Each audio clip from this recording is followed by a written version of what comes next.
எல்லா தமிழ் மக்களுக்கும் என்னுடைய வணக்கம். இன்றைக்கி நம்ம கேரளா சமையலில் சன்னாஸ் எப்படி பண்ணலாம் தான் பார்க்க போகிறது. இது நீங்கள் பிரேக்ஃபாஸ்ட்டாவா இல்லை டின்னராவா பிடிச்ச கறி கூட சாப்பிட்டுக்கலாம். இல்லை இது கொஞ்சம் இனிப்பெல்லாம் சேர்த்து செஞ்சிருச்சுன்னா சாயந்தரம் ஸ்நாக்ஸாகவும் சாப்பிட்டுக்கலாம். ரொம்ப ஈஸியாக இருக்குது, ரொம்ப சாஃப்டாக இருக்குது. எப்படி செய்யலான்னு பார்த்துட்டு வரலாம். அதுக்காக 2 கப் அளவுக்கு பச்சை அரிசி எடுத்திருக்கு.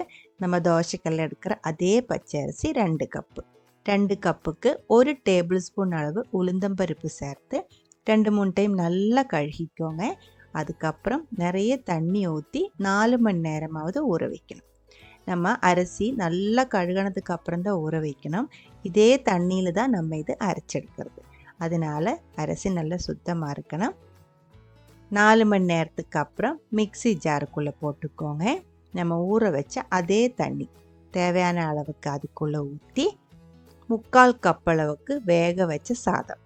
நான் இப்போ பொன்னி அரிசியோட சாதம் தான் வேக வச்சது எடுத்திருக்கு. தேவையான அளவுக்கு தண்ணி ஊற்றி நல்லா ஃபைன் பேஸ்ட்டை அரைச்செடுக்கணும். நல்ல பேஸ்ட்டாக இருக்கணும். இதுக்குள்ளே தறி எதுவுமே இருக்கக்கூடாது. பேட்டர் வந்து நல்லா ஸ்மூத்தாக இருக்கணும். இதே மாதிரி பாருங்கள். இந்த பேட்டரோட கன்சிஸ்டன்சி வந்துட்டு ரொம்ப கட்டியாகி போகக்கூடாது. இட்லி மாவு மாதிரி இருக்கக்கூடாது. தோசை மாவு மாதிரியும் இருக்கக்கூடாது. தோசை மாவுலேருந்து கொஞ்சம் லூஸாக இருக்கணும். அது பார்த்துக்கோங்க.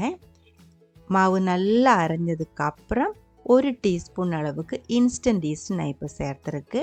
கூடவே 1 to 2 டீஸ்பூன் அளவுக்கு சர்க்கரை கூடி சேர்த்துக்கலாம். டேஸ்ட்டு பேலன்ஸ் ஆகும். அதுக்கப்புறம் ஒரு 10 செகண்ட் மறுபடியும் மிக்சியில் பிளெண்ட் பண்ணிக்கோங்க. அந்த ஈஸ்ட்டு நல்லா எல்லா மாவு கூடயும் கலருக்காக தான் அந்த மாதிரி செய்யறது. அதுக்கப்புறம் பேட்டர் வந்து பவுல் ஊற்றி இருக்கு. கொஞ்சம் கட்டியாக இருக்குது. அதனால 1/4 கப் அளவுக்கு தண்ணி கூடி ஊற்றிருக்கு. இப்போ இதோட கன்சிஸ்டன்சி பார்த்துக்கோங்க. தோசை மாவு மாதிரி கட்டியாக இல்லை, அதோட இன்னும் கொஞ்சம் லூஸாக தான் இருக்குது. இதே மாதிரி தான் இருக்கணும். அதுக்கு தகுந்த மாதிரி தண்ணி ஊற்றி அட்ஜஸ்ட் பண்ணிக்கோங்க. அதுக்கப்புறம் 3 to 4 மணி நேரம் ரெஸ்ட் பண்ணுறதுக்காக வச்சுக்கலாம். இன்ஸ்டன்ட் ஈஸ்ட்டு சேர்த்ததுனால 3 to 4 மணி நேரத்துக்குள்ளே இது வந்து நல்லா பொங்கி வந்துடும். ஈஸ்ட்டு ரொம்ப பழசாயிருச்சு அப்படின்னா ஒரு 5 to 7 மணி நேரம் ஆகும் சில டைம். பாருங்கள், 4 மணி நேரத்துக்கு அப்புறம் மாவு வந்து நல்லா பொங்கி மேலே வந்திருக்கு. இனி இது ஒரு டைம் மெதுவாக கலக்கி எடுத்து வச்சுக்கலாம். கலக்கி இதுக்கு சில டைம் வந்து புளிப்பு இருக்கும். கிளைமேட் பார்த்துட்டு இப்போ நல்ல சூடு காலத்தில் எல்லாம் தான் இதே மாதிரி செய்கிற அப்படின்னா மாவுக்கு லைட்டாக புளிப்பு இருக்கும். விண்டரில் குளிராக இருக்கிற டைமில் தான் செய்கிற அப்படின்னா மாவுக்கு அந்த அளவுக்கு புளிப்பு இருக்காது. புளிப்பு பார்த்துட்டு அதுக்கு எவ்வளோ வேணுமோ அதுக்கு தகுந்த மாதிரி உப்பு சேர்த்துக்கோங்க. உப்போட டேஸ்ட்டு பேலன்ஸ் பண்ணுறதுக்காக கொஞ்சம் சர்க்கரையும் கூட சேர்த்துக்கோங்க. சர்க்கரைக்கு இனிப்பு ஒன்றும் தெரியாது. அந்த டேஸ்ட்டு பேலன்ஸ் பண்ணுறதுக்காக மட்டும்தான் நம்ம சேர்க்குறோம். உப்பு சர்க்கரை மாவு கூட நல்லா கலர்ற வரைக்கும் மெதுவாக கலக்கி எடுத்துக்கோங்க. சர்க்கரை சில பேருக்கு பிடிக்காது. அப்படி இருந்தால் நீங்கள் மாவு கூட சேர்க்க வேண்டியதில்லை. சர்க்கரை சேர்த்து ஒரு டேஸ்ட் அதிகமாகும், அவ்வளோதான். சன்னா செய்கிறது இதே மாதிரி சின்ன பவுலில் தான் செய்கிறது. ஸ்டீல் பவுல் எடுத்துக்கோங்க. அதில் கொஞ்சம் நெய் சேர்த்துக்கலாம். ரொம்ப அதிகமாக வேண்டியதில்லை, ரொம்ப கம்மியாக போதும். இந்த அளவுக்கு போதும். அதுக்கப்புறம் நல்லா ப்ரஷ் பண்ணி எடுத்துக்கோங்க. நெய் இல்லை அப்படின்னா கொஞ்சம் தேங்காய் எண்ணெய் தடவி விட்டாலும் போதும். அதுக்கப்புறம் நம்ம கலக்கி எடுத்து விட்டுருக்கிற மாவு பவுலில் கொஞ்சம் பாதிக்கு மேலே வரைக்கும் ஊற்றிக்கோங்க. ரொம்ப மேலே வரைக்கும் ஊற்றக்கூடாது. இது கொஞ்சம் பொங்கி மேலே வந்துடும். பாதிக்கு மேலே வரைக்கும் ஊற்றினதுக்கப்புறம் ஆவியில் 8 to 10 நிமிஷம் மீடியம் ஃப்ளேமில் வேக விட்டுக்கோங்க.